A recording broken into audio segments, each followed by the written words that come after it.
Hello, everybody. Happy New Year and welcome to this week's episode of Moonday Musings. So, I apologise that there was no episode last week. I thought it was a bit ambitious to try and record something on Boxing Day or something for Boxing Day. But further to that, we have all in my household been really poorly, as I know so many people have over the festive period. So, yeah, I'm sorry to have missed a week, but I also know that people will forgive me for being poorly and just it's just busy as well, isn't it? Over Christmas. So I hope this episode finds you well. I invite you to just take a moment wherever and whenever you're listening to this episode to just take a deep breath in and a big sigh out and just acknowledge however the last few weeks have been. It's not an easy time of year. We have talked about this the last few episodes, this contradiction between our wintering selves that need the quiet and the rest, our immune systems that are really battling everything that's happening around us, and nervous systems that are frazzled and overstimulated, and then this expectation to be jolly and be a gracious host and be generous of spirit. And it can be a lot. And then anything additionally to that, if we are grieving, if life is difficult, we're really unsure of what the new year is going to bring, all of that just gets layered. And it can make us feel quite overwhelmed and quite drained when we get to January.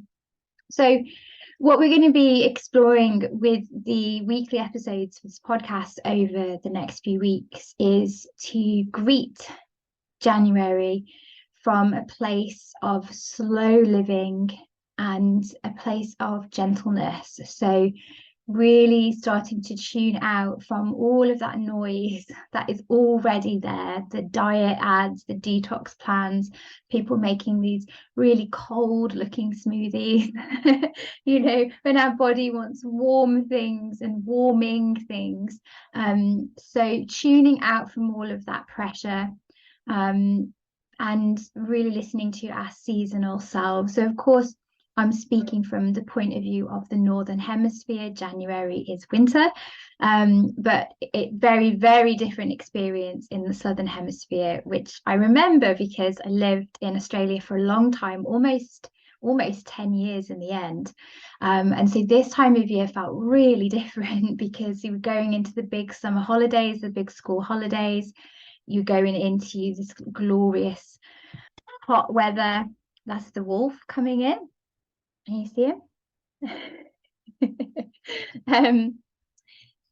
So yeah, very, very different feeling. But as with my work and my podcast episodes, I'm speaking from the point of view of the Northern Hemisphere because that is where I live. So first thing I think that would be helpful to talk about is Mercury retrograde. So I was thinking about this before I sat down to do this episode because I was thinking, everything feels quite chaotic today. There's lots of things going wrong. The house isn't peaceful for me to create this video. As you can see, the dogs are coming in and out. Bowie's really unsettled today. He's just traipsed mud all through the house that I'd cleaned. Some muddy paws all over the rug, all over the windowsill. Orla, our 2-year-old, she's just been really funny today, but like not like haha funny, but like, oh, you are just screwing with me. So yeah, it's been a day already. It was only lunchtime. And I was thinking about this. I was thinking, I feel like we so often wait until all the circumstances are perfect to do things, whether that be our spiritual practice, a magical practice, to create content. If we're a content creator, And the more that I think about it, the more that I'm actually just going to keep showing up in the chaos, because, you know, I'm a mom. I've got a house that's chaotic with toddler and two dogs who don't like each other very much and always trying to stitch each other up. You know, we both work, we're both creative, me and my husband, so there's stuff everywhere and projects on the go. And you know, that is real life. That's my real life, and I want to share that with you. I don't want to always be thinking everything's got to look super polished in order for me to show up and speak to you. And I think particularly the last few weeks, having received so much positive feedback from people about the podcast and how much it's helping them to slow down or be present or connect to the seasons, that to me is the most important thing. And so yeah, like I don't edit these videos very well, as I'm sure you're aware. And there's none of that fancy stuff, but you know, that's how I'm greeting this new year, is I'm just going to show up as I am. And I think that maybe we could all step into that space a little bit more of just letting go of perfection and letting go of keeping up appearances, because there's so much beautiful content on things like Instagram where you see these incredible practices, you know, magical practices, and everything is set out so beautifully. But I feel that it can create a barrier sometimes when we think that we need to have that in order to have a magical life or to have a spiritual life. And really, spiritual practice is those moments when you've got chaos, when you've got a toddler who doesn't want to eat the piece of toast you've made them, wants to eat the piece of your toast that you're currently eating, even though they're exactly the same. You know, those are the moments where we have to think, I need to be patient. I need to accept, not just thinking, I'm going to save all those good qualities for when I've sat down in front of my altar. You know, true spiritual practice happens in the thick of it, you know, in the swamp where the lotuses grow, hence the symbology of the lotus. So I wanted to share with you, before we just talk a little bit more about Mercury retrograde, this is me easing you in see this into talking about what's currently happening. I want to read you something in honor of what I've just said. So I've already been thinking about that. And then somebody gifted me, a really good friend of mine gifted me this incredible book for Christmas, A Spell in the Wild by Alice Tarbuck. So A Year and 6 Centuries of Magic.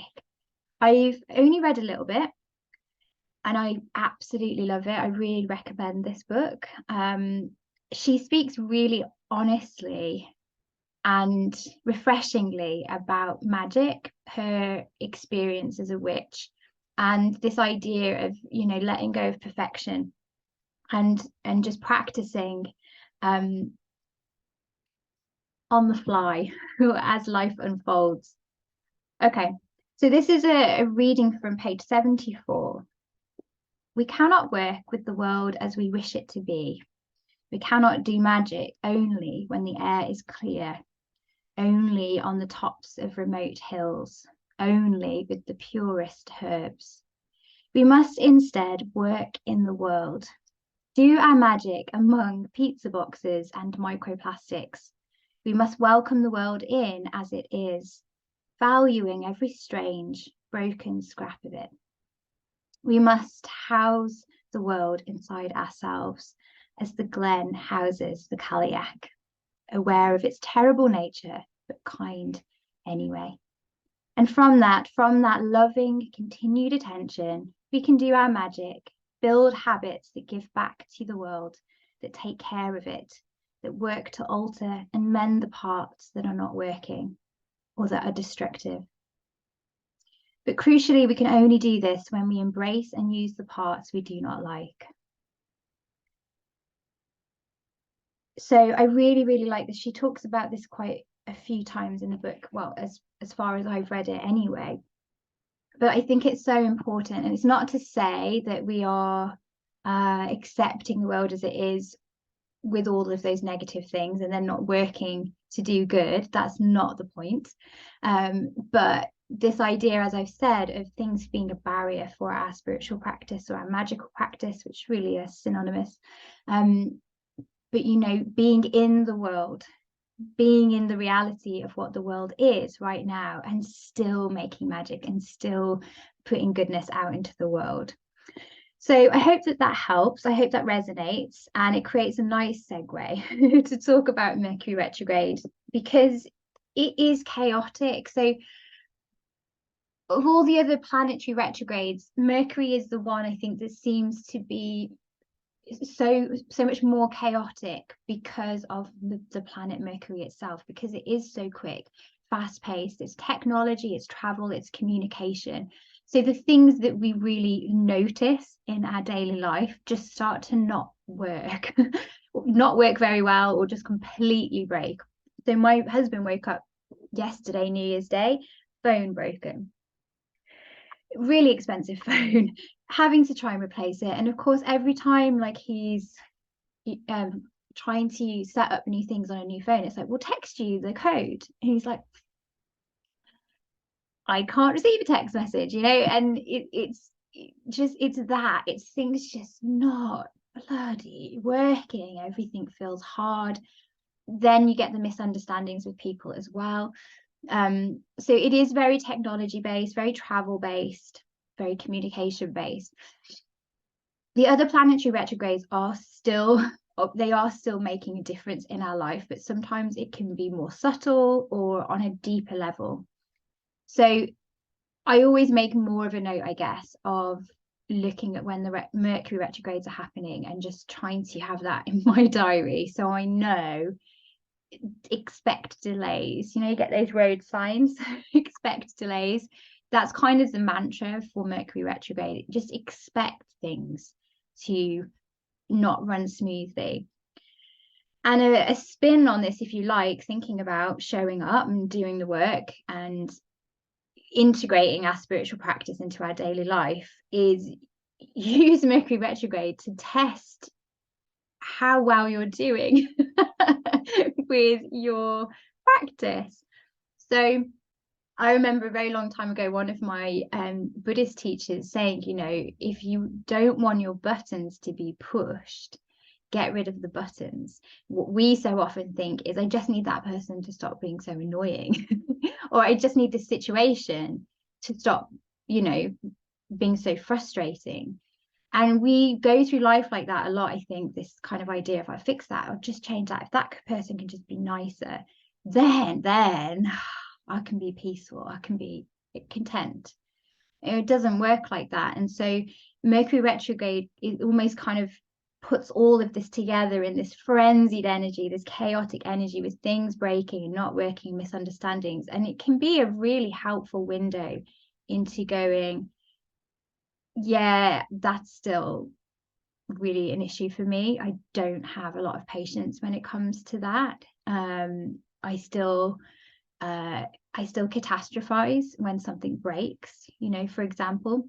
So it can be a really helpful opportunity to just look within and realize what our buttons still are. I know that sometimes that is an annoying thing to hear when everything is going wrong, and we just want someone to be like, oh, that's really frustrating, which of course it is.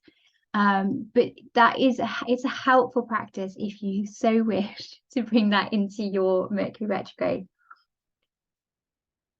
So Mercury retrograde started on the 29th of December, and I think it runs through until, I forgot to write this down before making this video, but I think it's about the 18th of January. And then there is its shadow as well, which sometimes can be a little bit more tricky actually than the retrograde itself. So being aware of that as we move into January, that it's not probably the greatest time to be starting new things or setting things up, because of that energy of stuff just not quite running smoothly. What Mercury retrogrades can be really good for is getting things in order.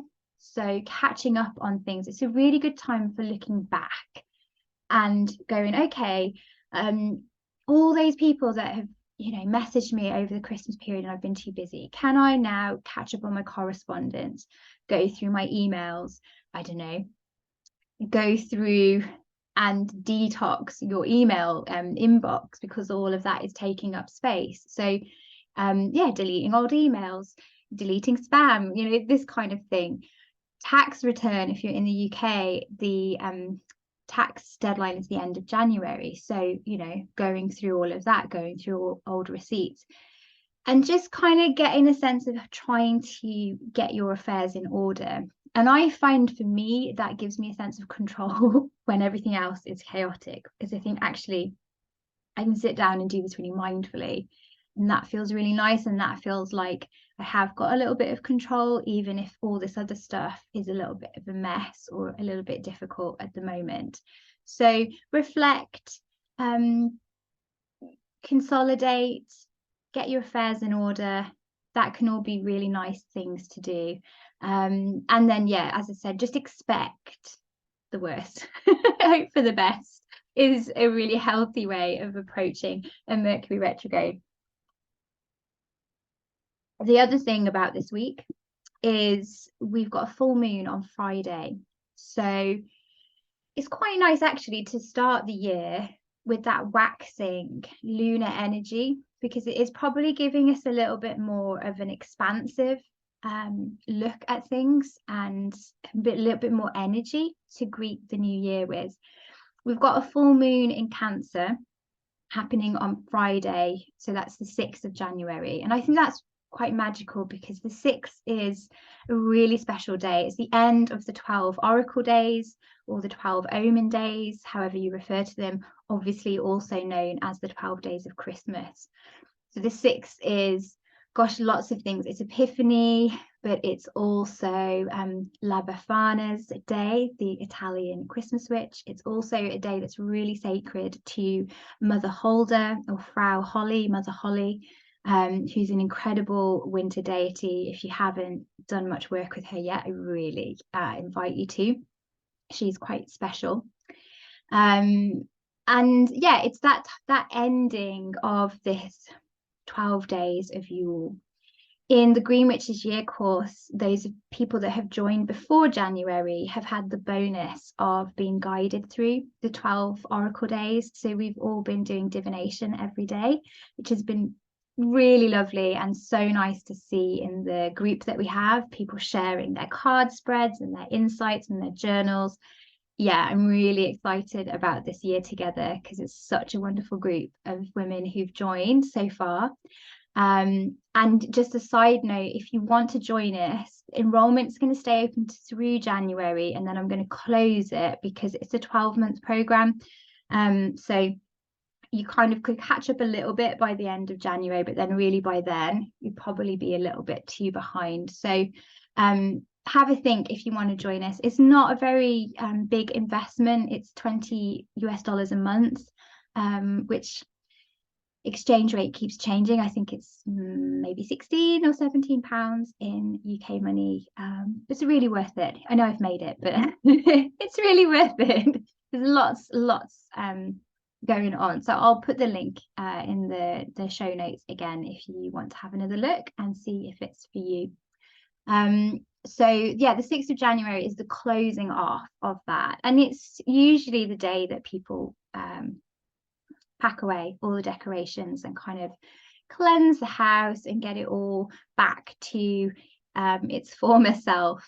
One thing that I am going to do this year, and I've talked about this a lot in some of my seasonal courses, is I'm going to redress the house for wintering. So I just find it too difficult once all the decorations are down to have nothing sparkly and twinkly, because we're still in the belly of winter. It's dark, it's cold, it's damp, it's really gloomy as well sometimes here in the UK. The gloom can really get to you after a few months. So I'm going to keep the fairy lights and keep the fairy light trees and have it like a winter wonderland thing. And then I've got lots of those really cute light up houses, so I'm going to put those out. And I think that's a nice thing to do anyway for me is to pack away the Christmas decorations, but then have this sense of ceremony and ritual, redressing the house. And I was thinking today as well, I'd really like to get one of my besoms, my witches' brooms, and decorate that in fairy lights to honour these winter witches that were so much part of the 6th of January. So I think the 6th or the 7th, let me have a look here. So we've also got, on the 6th of January, it's also what's called Women's Little Christmas in Ireland. So it's quite dear to my heart when I think of my ancestors. But this was the day where women got the day to themselves, basically, after working so hard over the festive period. So they would meet friends, go to the pub, they would spend whatever money was left over and get themselves something. So I've preempted that, and I treated myself to these Lucy and Yak dungarees. I've wanted some for so long, and there's a really good sale on at the moment. So yes. That's me honouring Women's Little Christmas ahead of time. And then we've got Distaff Day on the 7th. I'm going to talk more about that next Monday when I do next Monday's episode. Because, or am I? Well, I'll do that Monday. Just so that I'm not going over time for this week. But Distaff Day was the day that women would go back to work, and then particularly going back to spinning and weaving. So it's a really lovely day to honour textiles and embroidery, and also the distaff line of your family, so your female ancestors. But I'll talk a little bit more about that next week. So full moon in Cancer then at the end of this week. So amongst the Mercury retrograde energy and the New Year energy, there's also that building lunar energy, which might be bringing up emotions, particularly when we do get to Friday and the moon moves into Cancer. It is a very emotional sign. It can actually make us feel quite sensitive and quite vulnerable. So I'd just be aware of that as you get to next weekend. Just try and give yourself lots of space and just be aware of anything coming up, and just kind of know it's probably the moon having that influence. But Cancer is the mother sign. So again, I just think on this weekend where you've got Epiphany and you've got La Befana and Mother Holle's day, and then you've got Distaff Day, all within this full moon weekend, it's a really lovely time to honour both the mother archetype of Cancer, but also the grandmother archetype of Capricorn, because we're still in Capricorn season. So I'm going to be doing that this weekend. I'm going to be doing some altars for my ancestors, really thinking about them, and I'm going to set up some little ritual altar spaces to do with weaving and spinning as well. In the Green Witches year, we're really getting into that quite deeply and talking a lot about reclaiming the sacred feminine arts. So I've got lots of inspiration and work for people to do if they would like to. So on Sunday, the moon is going to move into Leo, and that should feel a little bit more lifted after Cancer. So Leo is quite a playful and optimistic sign, creative and fiery and ruled by the sun. So even if the full moon hits you a little bit hard, just know that you've got that nice Sunday moon into Leo shift. So a nice day to go and do something fun and be social and things like that. So what I want to just share with you before I say goodbye for this week is Christmas books. So books that I've had for Christmas that I wanted to share with you. So I've already shared A Spell in the Wild. My sister got me this. So A Treasury of Folklore, Woodlands and Forests. So Wild Gods, World Trees and Werewolves. This is really, really beautiful. I mean, the book itself, it looks gorgeous, but I've only read a tiny little bit, but it's full of really interesting stories and folklore and mythology. but all kind of surrounded or immersed in the woods and forests and trees. So I'm really enjoying that so far. My husband got me two things. So this beautiful book, The Night School by Mother Holle. So I think most of you know I'm a big Mother Holle fan. I've got all her books and oracle decks. And so I said, oh, her new one is out. Can I please have it for Christmas? So I got that. And then he surprised me by getting me the matching journal, which is just honestly so gorgeous. The artwork in this is absolutely stunning. Let's see if I can, yeah, look, it's like beautifully laid out. And this book, I mean, look at this. So yeah, it's all, as you can imagine, it's all about the night and like honoring the dark and looking at stars. And yeah, I'm really, really excited to get stuck into this. And one of the rules of reading the book is that you can only read it at nighttime, which I love. So yeah, super excited to get stuck into those. And then I actually treated myself to this from the works because it was only £4, the Witch colouring book.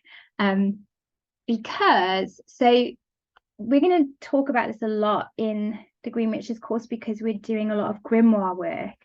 But colouring books like this are really, really great for grimoires because you can cut out the images, colour them in, and then put them into your grimoires. This is really, really great if you're not somebody who wants to draw or can draw, but they're already all there for you. And then you get the joy of just colouring them in, which is such a pleasure. So yeah, I'm going to try and sit and colour in some of the pictures when I've got a little bit of time. So yeah, wanted to share those with you. So in terms of this week, yeah, I think just remember that we're still in the 12 days, the 12 oracle days. So, you know, try and honor the quiet and the reflective energy of this time. See if you can mark Friday the 6th in some way as a closing down of the 12 days.